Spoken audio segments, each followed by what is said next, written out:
you kidding? Now, I tell you, I come over here, you people, you help me forget what I went through this afternoon, you know? Like that continuity, huh? Now, really, this afternoon, I'll tell you what happened. I went to join a health club, you know? They had a sign said, look better in 10 days or your money back. I gave the girl my check. She said, keep it. We're going to mail it back anyway. I tell you, I try to be a right guy. I never get a fair shake, you know? I was going to take a little vacation. I suppose some guy works in a travel agency. He told me I could spend 6 nights in Puerto Rico. No days, just 6 nights in Puerto Rico. I said to him, well, I do myself days. He says, you can do whatever you want. Just keep out of Puerto Rico.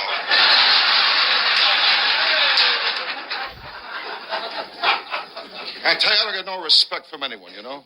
No respect at all. But one time I was drowning. I was yelling, help, help. The lifeguard came over and said, all right, keep it down, keep it down. I don't know, I tell you, sometimes I think back, you know, I remember things when I was a kid. It was the same way. I got no respect. One time my old man, he took me to a carnival. We went to see the freaks.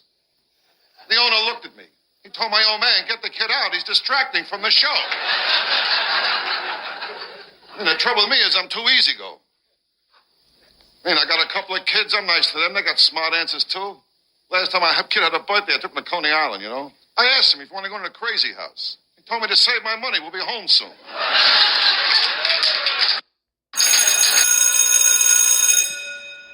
Good morning. It is Thursday, April the 20th, and this is The True Conservative. Welcome to all the butchers, bakers, and candlestick makers out there. I'm Ron, your host, and the only true conservative in the United States today. So today, after the Serenity Prayer and the Star-Spangled Banner, we will have no free lunch, President Biden, Tiffany, disbar George Gascon, Stuart Varney, Donald Trump, Tucker-Carlson, and AI for Dummies. All that and more when I get back.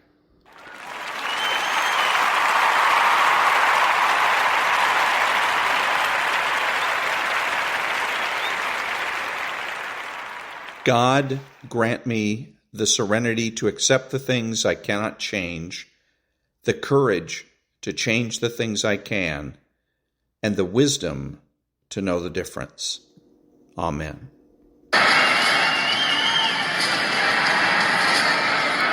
Ladies and gentlemen, please remain standing and remove your hats for the national anthem of the United States of America.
Thank you. And now there's no free lunch. 250 Economic Truths by David-Bahnsen. The ethic of conviction and the ethic of responsibility are not opposites. They are complementary to one another. Max Weber. A responsible person is faithful to their convictions, and a person of convictions will be more responsible in their personal and public life. The two are not merely complementary, but inseparable.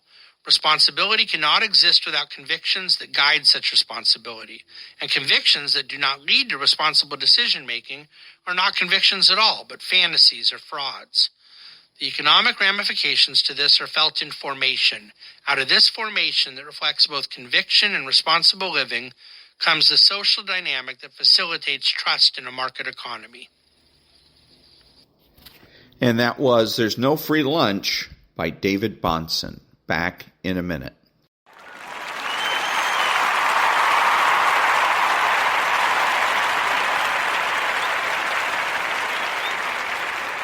Thank you. And now, about a minute and a half of Donald Trump on the reacting to the IRS agent visiting Matt Taibbi's home. So interesting to see the IRS make a strange house call. That was the title of the article by the Wall Street Journal on Matt Taibbi during his House testimony on Twitter and all of the bad things that the government has done. That is not a coincidence. It's just plain brazen and somewhat stupid. But even more brazen and stupid is the way they have handled me leaking information, which is totally illegal, and making a deal and then breaking it for strictly political reasons. I had a done deal before running for president. They broke it. They treated me worse than they treated the Tea Party or the evangelicals. I could have easily made a very good deal with the IRS during my 4 years as president, but I thought it would be inappropriate to do so. Maybe a conflict of interest. I didn't want that.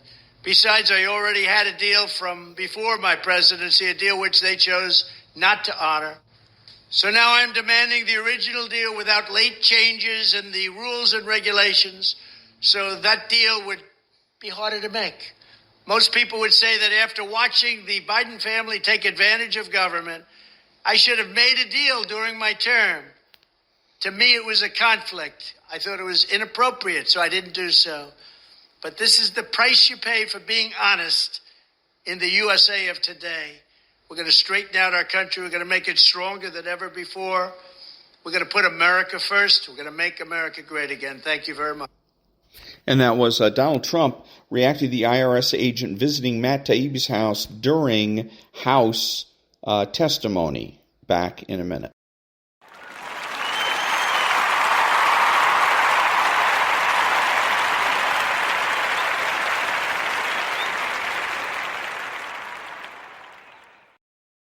Thank you. So, again, a TV commercial and this very revealing about the state of our culture. The hottest thing going today. No one has my shine, my skill, or my style. NXT Live Tuesdays at 8, only on USA. And so that was, I'm guessing, by the visuals that this person is a wrestler or something like that. But what was interesting is at first blush you think, oh, some egotistical, me, narcissistic kind of thing. But really, if you listen carefully, it's really not that at all. What it is an expression of subjectivism and an expression of uniqueness. Because that's what kids are told today by a lot of parents. A lot of parents tell their kids, you're unique. Their teachers tell them, you're unique. And that's the people on the right make that mistake. They pick up this bad habit, and start telling kids they're unique. And so this is what she's expressing. She says, nobody has my style. Nobody has my shine. Okay? That's what she's expressing. I'm unique. She's not coming out and saying that she's necessarily the best, the prettiest, just that she's unique. And the problem with uniqueness is if you're going to, is you can't relate to anybody, and you can't expect anyone to relate to you. Because again, you're unique. Nobody understands you. Nobody knows your pain and suffering. Nobody truly understands what it is that you feel. Okay, in program, it's called terminal uniqueness. And it's one of the things that alcoholics and drug addicts have to get over if they expect to remain clean and sober. But again, this is a commercial that speaks volumes if you listen about our culture. Back in a minute.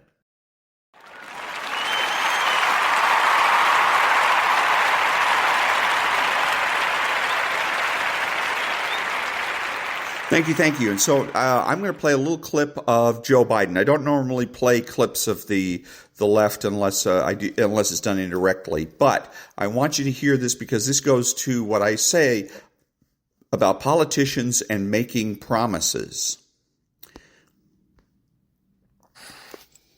Folks, my economic plan is a blue-collar blueprint to rebuild America. I get how folks are struggling with inflation. Inflation has been a global problem because of two things: a pandemic that disrupted these supply chains around the world, Putin's war in Ukraine, which disrupted energy supplies and food supplies, causing the price of everything from eggs to wheat to go up. We have a lot more to do, but inflation has been coming down 9 months in a row. Yep. And so there you go. You listen to that. What is he doing? He's associating himself with good news.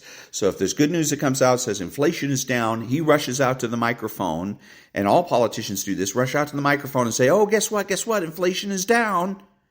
They don't say, I promised to reduce inflation. He doesn't say, my administration is responsible for reducing inflation. Okay? Because again, the motto of the politicians today is under promise, over deliver. And so that's what he's doing here. He didn't promise to reduce inflation, right? He just makes some vague statements about it. And then when the inflation comes down, then he comes out and holds a press conference and says, guess what? Because the logical extension of under promise, over deliver is make no promises, deliver everything. Because if you make no promises, you can take credit for everything. Back in a minute.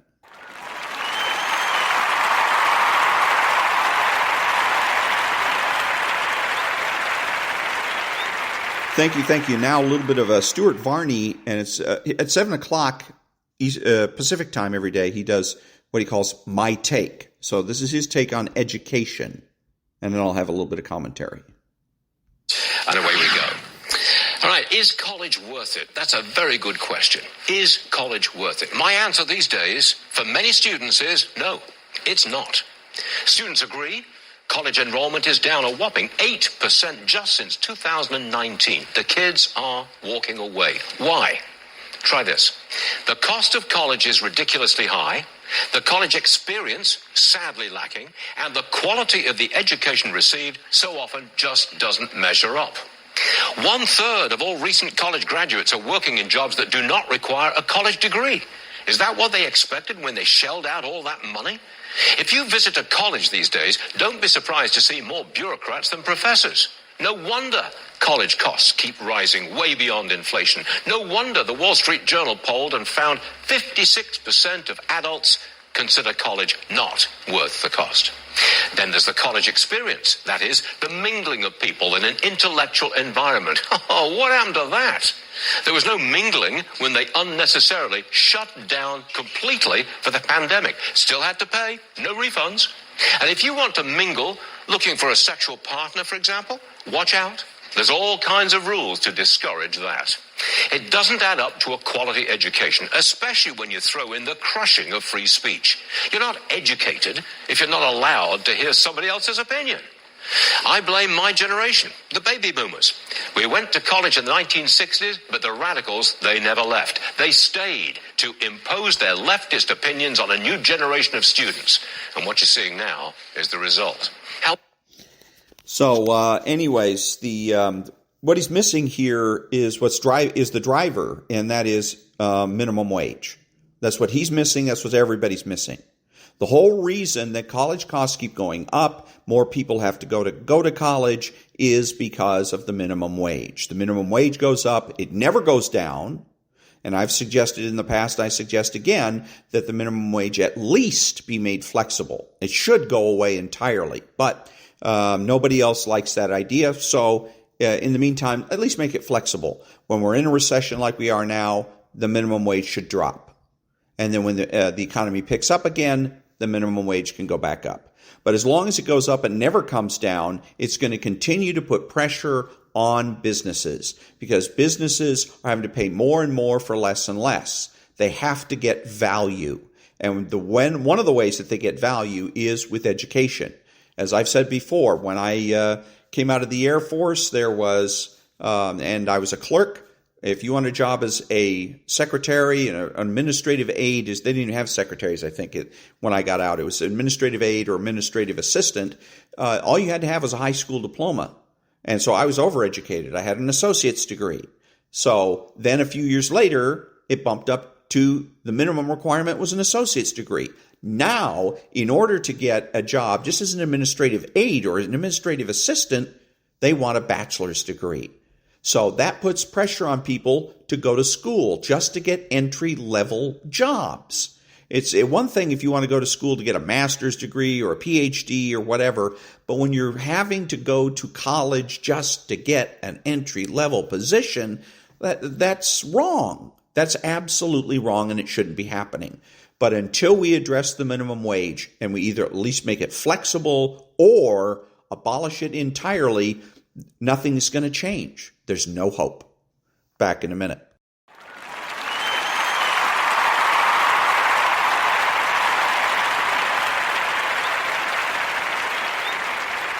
Thank you. So I was thinking about, yesterday there was some talk about good old our district attorney here in Los Angeles County, whatever his name is, Gascon, that's it. So he's a bad guy and he's whatnot. So it occurred to me, I thought to myself, how do we deal with this? Because he's going to be standing for re-election, and if things go like they did last time, he's an incumbent. If he gets all the money and support he got last time, then we're going to look forward to another 4 years or whatever of George Gascon. If not, then he may end up just going to another part of either California, to another county, or to another part of the United States and trying to set up shop there. So I was thinking, what can I do? What can you do to stop this guy, right? Because right now it seems like there's nothing we can do except vote and vote for his opponent. And then it occurred to me, wait a minute, this guy, in order to be district attorney, he has to be, at least politically speaking, he has to be a licensed lawyer. He has to be licensed by the state bar. And I thought to myself, well, what would happen to this guy as district attorney if he lost his license? He'd be out of a job. There's no way he would be a credible district attorney, because I don't know that in the requirements for the job of district attorney that you're required to have a law degree. It's like anybody can sit on the Supreme Court. You don't have to have a law degree to sit on the Supreme Court. You just have to go through the process. You have to get nominated, confirmed, and then you're on. Okay? So it may be the same thing with district attorney, that he doesn't have to have one. But it occurs to me that if his law license is gone, then he will even if he decides to stay in office, nobody's going to pay any attention to him. He has no credibility at all. Zero. And nobody's going to listen to him. So it seems to me that's the kind of thing you and I can do, is we can go to the state bar and file a complaint. Now, I was thinking, well, what kind of complaint would I file? And it seems to me that one of the big deals for the Bar Association is client abandonment. I've been told by lawyers that the state bar looks very dimly on an attorney abandoning his or her client. Okay? So it occurs to me that in a metaphorical sense, at least, Mr. Gascon has abandoned his clients, because his clients are all of the residents of the county of Los Angeles. And if he's not doing his job prosecuting as he is supposed to do, then I argue that he has, in effect, abandoned his clients, and that's why he should lose his law license. But again, you and I can make that argument, and I think we should. I'm looking up, trying to figure out exactly how to go about doing that.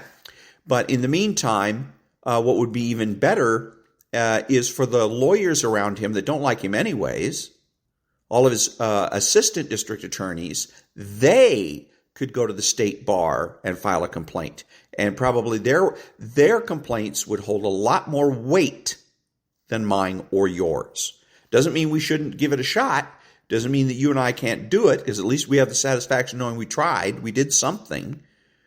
But it is interesting that not one of these assistant district attorneys who are lawyers have thought about the idea of having Mr. Gascon disbarred.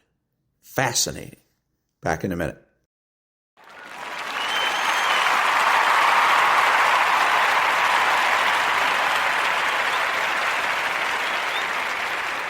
Thank you. So, since this seems to be AI week, everybody's on about AI that's all I seem to hear about from the time I get up in the morning until the time I go to bed. And I've said on my podcast here, what is AI? Nobody bothers to define it. So I went on Kindle, and I found a book called AI for Dummies. And I thought, well, that's about my speed.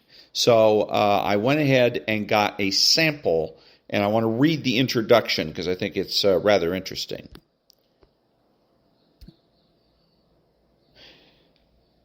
You can hardly avoid hearing about AI today. You see AI in the movies, in books, in the news, and online. AI is part of robots, self-driving cars, drones, medical systems, online shopping sites, and all sorts of other technologies that affect your daily life in so many ways. Some people have come to trust AIs so much that they fall asleep while their SD cars take them to their destination. Illegally, of course. Many pundits are burying you in information and disinformation about AI too. Some see AI as cute and fuzzy. Others see it as a potential mass murderer of the human race. The problem with being so loaded down with information in so many ways is that you struggle to separate what's real from what is simply the product of an overactive imagination. Just how far can you trust your AI anyway? Much of the hype about AI originates from the excessive and unrealistic expectations of scientists, entrepreneurs, and business persons. Artificial Intelligence for Dummies is the book you need if you feel as if you really don't know anything about a technology that purports to be an essential element of your life. Using various media as a starting point, you might notice that most of the useful technologies are almost boring. Certainly no one gushes over them. AI is like that, so ubiquitous as to be humdrum. You're using AI in some way today. In fact, you probably rely on AI in many different ways. You just don't notice it because it's so mundane. This book makes you aware of these very real and essential uses of AI. A smart thermostat for your home may not sound very exciting, but it's an incredibly practical use for a technology that has some people running for the hills in terror. This book also covers the really cool uses for AI. For example, you may not know there's a medical monitoring device that can actually predict when you might have a heart problem. But such a device exists. AI powers drones, drives cars, and makes all sorts of robots possible. You see AI used today in all sorts of space applications, and AI figures prominently in all the space adventures humans will have tomorrow. In contrast to many books on the topic, Artificial Intelligence for Dummies, 2nd edition, also tells you the truth about where and how AI can't work. In fact, AI will never be able to engage in certain essential activities and tasks, and won't be able to do other ones until far into the future. Some people try to tell you that these activities are possible for AI, but this book tells you why they can't work, clearing away all the hype that has kept you in the dark about AI. You also discover potential security issues in using AI and the best kinds of hardware that work best for implementing it. One takeaway from this book is that humans will always be important. In fact, if anything, AI makes humans even more important because AI helps humans excel in ways that you frankly might not be able to imagine. And that was the introduction to the book AI for Dummies, 2nd edition. And Also, in the Kindle, when it's giving a description of the book, it also talks about how that we already have AI, that our smartphones and our smart watches and our computers and spell check. That's what I was thinking about this morning. I was thinking, isn't spell check AI? So we already have AI, okay? And the AI they're talking about, you were hearing about this week, is just a faster version of AI. Now, in terms of it being an intelligence or a machine learning, there's no possible way for machines to learn. The only things that can learn are sentient life forms. It means life forms that have senses. They can touch, feel, see, hear, etc.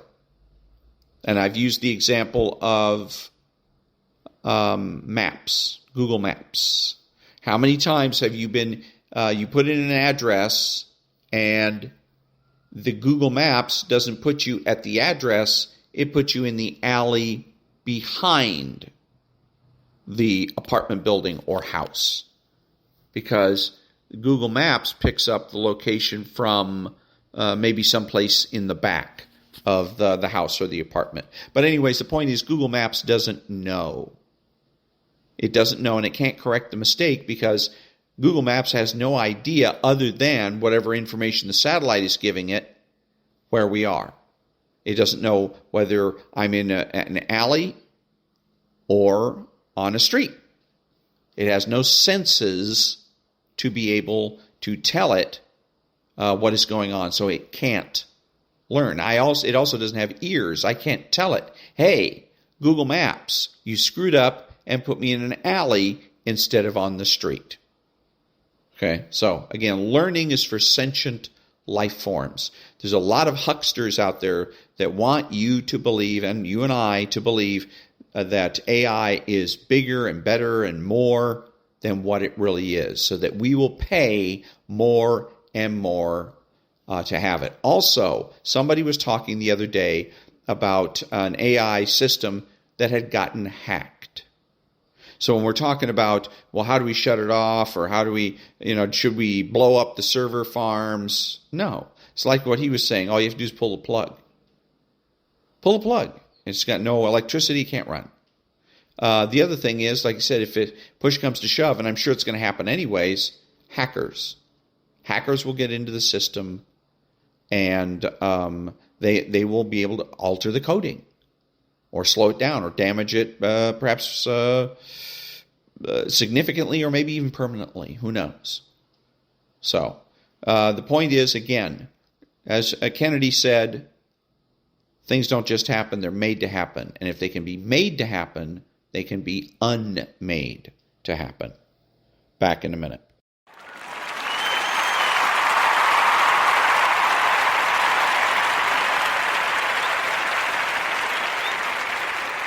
Thank you. And now, Tucker-Carlson interviewing Elon Musk about AI. About 6 minutes. The only advantage human beings have or have ever had is they're the smartest beings on the planet. But soon that will not be true. In fact, like next week. So when AI becomes stronger than we are, what do you do exactly? And what does it mean for democracy? We asked Elon Musk about contingency plans for dealing with advanced general intelligence. Here's part of that conversation. You've heard people say we should just blow up the server farms because there's no way to, once this gets rolling, there's no way to slow it down. What do you think of that? Well, the really heavy-duty intelligence is not going to be distributed all over the place. It'll be in a limited number of server centers. If you say very sort of deep AI, heavy-duty AI, it's not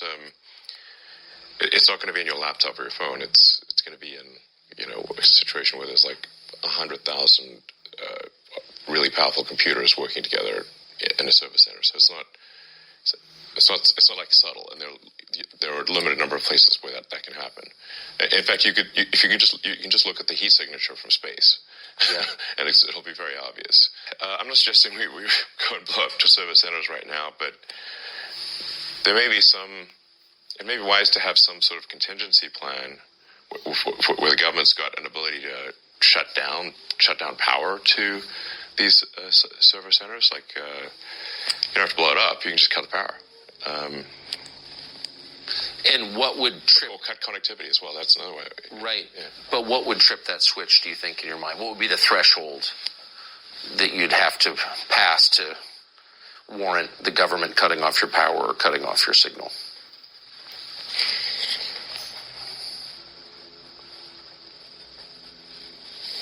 Well, I mean, I guess if we lost control of some super AI, like for some reason, like the things that would normally work to do a passive shutdown, like the administrator passwords, if they somehow stop working, where we can't slow down or I'm not sure. I don't have a precise answer, but if there's something that we're concerned about, and are unable to stop it with software commands, then we'll probably want to have some kind of hardware off switch. Yes. I think, can't hurt. Have you talked to, since you know Larry Page, and you obviously know the OpenAI guys because you started it? Definitely have one. Have you talked to the people who run the biggest AI companies about this recently? I haven't talked to Larry Page in a few years because he got very upset with me about OpenAI. So when OpenAI was created, it did shift things into it from a unipolar world where Google and DeepMind controlled, like I said, 3/4 of all AI talent, to where there's now a sort of bipolar world, or OpenAI and Google DeepMind, and they're and now weirdly it seems OpenAI is maybe ahead. So I have had conversations with the OpenAI team, Sam Altman. I haven't talked to Larry Page because he doesn't want to talk to me anymore for a few years. Can I ask you just about, since you've been around a lot of this, the thinking? So why would anyone not be a speciesist, be human-centered in his thinking about technology? Like, what's the thinking there? I think what he's trying to say is that, if I were to guess, that all consciousness should be treated equally, and whether that is digital or biological. And you disagree? I disagree, yeah. Especially if the digital consciousness, or whatever you want to call it, digital intelligence, decides to curtail the biological intelligence. Right. So you're just building your own slave master, and why would you do that? Doesn't sound great. Yeah, I mean, we should at least we don't need to rush. Look, what's the hurry? Where's the fire? Tell us about the hurry. So I know you've been talking about this for years, and on the sort of the periphery of our attention, we've heard Elon Musk talking about AI. But for most people, it's been like 3 months since they've had any interaction with this at all. So what's the timeline here? At what point does it start to really change our society, do you think? I think it starts to have probably an impact this year. GPT-4, now it's like writing poetry. And pretty decent poetry, actually. Pretty decent. Its skill at rhyming is incredible. Yes. Yes. And it's coherent. Yes, it is. It's even got a narrative. Yes, that's right. Yeah. So you could say it's hard to do. Like most humans can't do that. That's true. So it's already past the point of what most humans can do. Most humans cannot write as well as ChatGPT. And no human can write that well, that fast, as the best of my knowledge. So maybe Shakespeare. How can you have a democracy with technology like that? I mean, if democracy is, government by the people, each person's vote is equal to every other person's vote, and people are choosing their votes freely, can you have a democracy with this? Well, that's why I raised the concern of AI being a significant influence in elections. And even if you say that AI doesn't have agency, well, it's very likely that people will use the AI as a tool in elections. And then, if the AI is smart enough, are they using the tool, or is the tool using them? So I think things are getting weird, and they're getting weird fast. And so that was Tucker's interview with Elon Musk, a real disappointment. Really, really disappointing. Because one of the things that Musk is missing, and again, they're all starting from the presumption that AI is some kind of a creature from outer space that has just all of a sudden shown up, and we don't know what to do with it. As John F. Kennedy once said, things don't just happen, they're made to happen. AI was made to happen. Okay, and if it can be made, it can be unmade. I think of the best analogy of AI is in Star Trek The Next Generation in the form of the character Data, Lieutenant Commander Data. And he was super strength. Nobody could defeat him in fighting or wrestling or anything like that. He was super smart, super fast. He was the embodiment of AI, yet he could be easily defeated because there was a simple on-off switch in his back. And all you had to do was reach over and turn him off.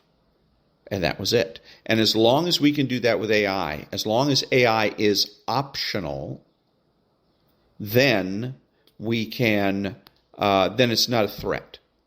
Okay? And an excellent book to read if you don't know much about AI, and I don't, is one that's called AI for Dummies. And I'm going to have a separate little commentary where I'm going to read the introduction about that gives an interesting idea about an interesting definition, sort of what AI is. So, but anyways, it was a disappointing interview, and I was expecting a hell of a lot more from Elon Musk, and he's really disappointing. And I shouldn't be, I guess, that surprised because Elon Musk is, he made all of his money from the government. All the people on the left want to say he's some kind of a genius. He's not. President Obama made him who he is. The Tesla got off the ground and because of government subsidies. Period. End of sentence. Back in a minute.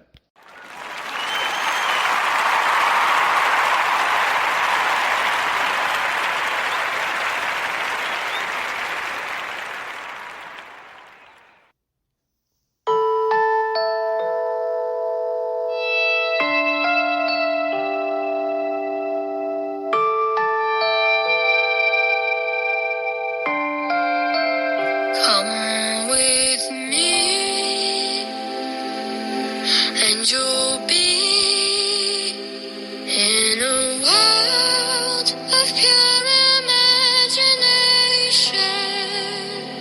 Take a look, and you'll see into your imagination.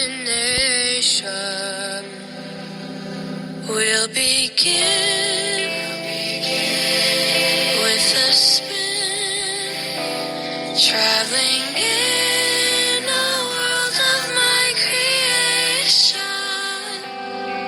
What we'll see will defy explanation.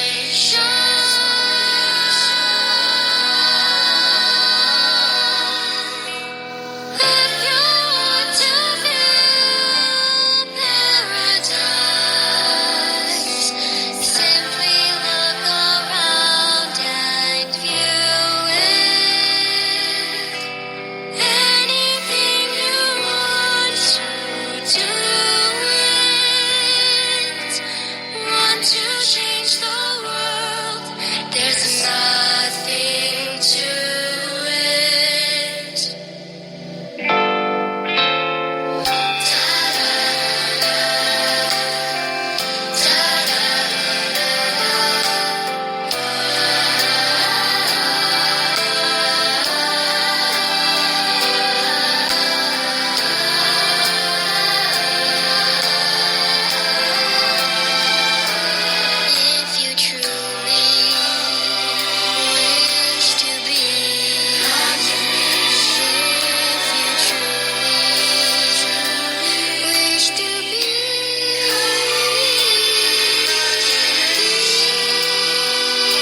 to compare with pure imagination.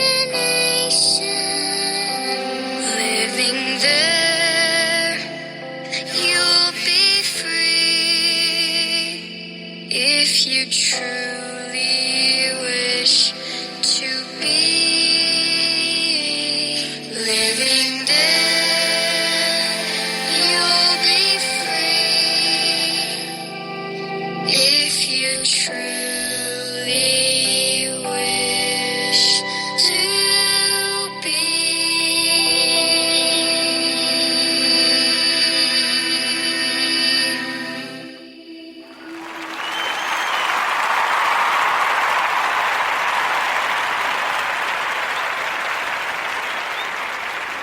This is Ron, your host, the only true conservative in the United States today, bidding adios to all the butchers, bakers, and candlestick makers out there.